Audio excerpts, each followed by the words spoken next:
ಕೃಷಿ ಬಗ್ಗೆ ನಾವು ಎಷ್ಟೇ ಇದಕ್ಕೆ ಒತ್ತು ಕೊಟ್ಟು ದುಡಿದ್ರು ನಮ್ಗೆ ಬೆಳೆ ತಕ್ಕಂಗೆ ಇದು ಸಿಗಲ್ಲ, ಬೆಲೆ ಸಿಗಲ್ಲ. ಇಲ್ಲಿ ಬನ್ನಿ ಬರ ಹಂಗ ಮುಂದೆ ಮೊನ್ನೆ ಮಳೆ ಗಾಳಿಗೆ ಭತ್ತ ಇದು ಮೆಕ್ಕೆಜೋಳ ಬಿದ್ದೈತಿ ಇಲ್ಲಿ ನೋಡ್ ಬರ್ರಿ ಇಲ್ಲಿ ಹೆಂಗ್ ಬಿದ್ದೈತಿ. ನೆಲ ಕತ್ತೈತಿ. ಈ ತರ ಆದ್ರೆ ಲಾಸ್ಟ್ ನಿಮ್ಗೆ ಅಂದ್ರೆ ಮತ್ತೆ ಅದ್ ಬರುತ್ತ ಬರೋದು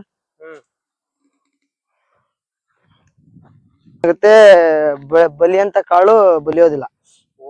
ಈ ತರ ಒಂದ್ ಕಡೆ ಬೆಲೆ ಕಡಿಮೆ, ಒಂದ್ ಕಡೆ ಪ್ರಕೃತಿ ವಿಕೋಪ.